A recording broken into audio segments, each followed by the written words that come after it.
Welcome to The Explainer. Today, we're digging into what you could call one of history's very first culture wars. We're talking about a decades-long systematic campaign to destroy a beloved and, frankly, pretty bizarre medieval festival known as the Feast of Fools. And this quote you're seeing, this was the opening shot, fired back in 1400 by Jean Gerson, who was one of the most powerful and influential men in 15th century France. He saw something he believed was rotten right in the heart of the church. And believe me, he was determined to cut it out. So how did this whole war unfold?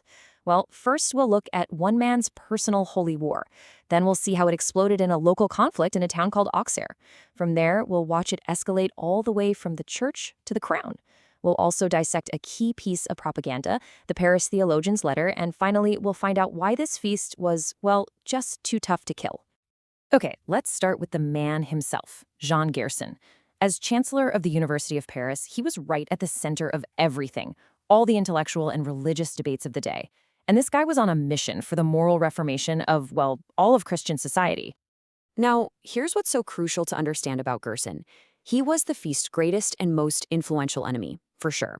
But he was also known for his, let's just say, hostility and exaggeration. And the real kicker?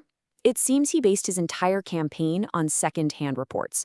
He never actually saw the abuses he was condemning with his own eyes. To Gerson, all these popular celebrations were just full of trouble. He saw traces of ancient paganism, all sorts of temptation, and just wasteful excess. He truly believed this kind of playful, profane stuff had absolutely no place inside a church. So he made the Feast of Fools his #1 target. And this, right here, was a brand new strategy, a real game changer.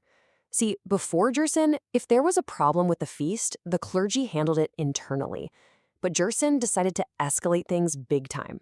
He called on the secular power of princes and even kings to enforce his moral vision. So let's see how this played out in the real world. The fight in the cathedral town of Auxerre shows us exactly how Gerson's ideas looked on the ground. It turned a local tradition into a bitter, drawn-out conflict that lasted for years. And make no mistake, the fight in Auxerre was not a quick victory for anyone. It starts out pretty mild in 1395, just a call to do things decently. But then, once Gerson gets involved in 1400, the pressure just mounts and mounts. We're talking threats from the university, lawsuits in secular courts, and decree after decree. The whole battle stretched out for over 15 years.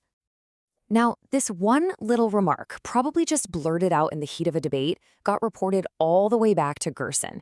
And you have to understand, Gerson was a fierce defender of the doctrine of the Immaculate Conception. So hearing his most cherished belief compared to this so-called pagan festival, it infuriated him, and it triggered his most direct and scathing written attack in 1402. But this fight wasn't going to stay local for long.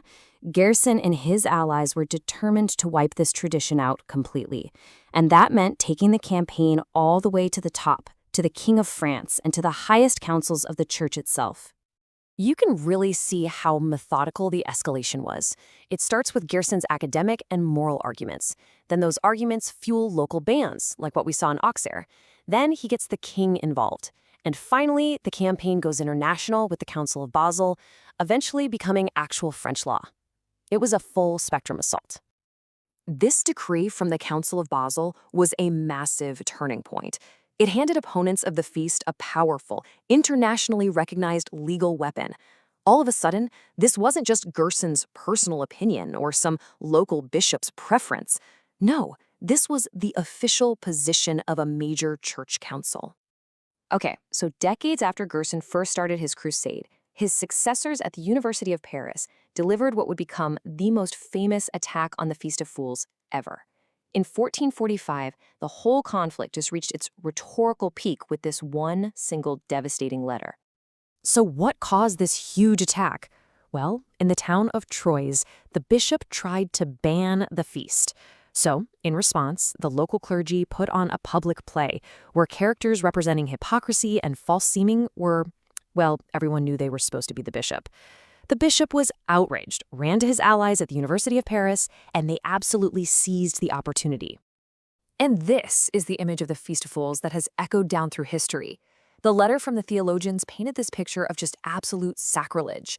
Priests playing dice on the altar, singing obscene songs, and burning old shoes instead of incense, all while the Holy Mass was supposedly going on? I mean, it's an incredible account, right? But we have to stop and ask a really critical question here. Should we actually believe it? Is this an accurate historical record, or is it something else entirely? When you really look at the letter's claims, you see a pretty major disconnect from reality. It claimed priests were wearing masks and women's clothing in the choir during the service. But the actual historical evidence for that, it's incredibly thin. You see, those kinds of things were common in the outdoor secular parties.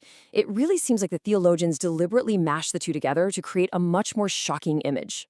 So, here's the bottom line. The most famous historical document describing the Feast of Fools isn't a reliable account at all. It's actually a masterpiece of propaganda. It's a prejudiced attack built on hearsay, exaggeration, and maybe even outright lies, all designed to achieve one goal: the complete destruction of the feast. So, after all that, after decades of attacks from the highest powers of both church and state, was the feast finally destroyed? Well, not quite. Despite everything thrown at it, the Feast of Fools turned out to be remarkably resilient. You see, suppression didn't always mean extinction. The feast just adapted to survive. In a place like Sens, they protected the core religious service, but got rid of the rowdier parts. In Auxerre, it got kicked out of the cathedral, only to pop back up later as an outdoor summer festival. It transformed. And get this, for persistence. In Troyes, the French royal treasury was still making symbolic payments to the Archbishop of Fools all the way up until 1789, the very year the French Revolution began. The title actually outlasted the monarchy that tried to get rid of it. And this is really why this all matters. It's just a fascinating case study in the clash between institutional power and popular culture. The official campaign, yeah, it succeeded in pushing the celebration out of the cathedral, but it couldn't kill the deep cultural spirit behind the feast. It just changed its shape and found a new home. And that leaves us with a question that echoes all the way from the 15th century right into our own time. When authority tries to suppress a popular tradition, does it actually disappear? Or does it just go underground, adapt, and reemerge in some new and unexpected form?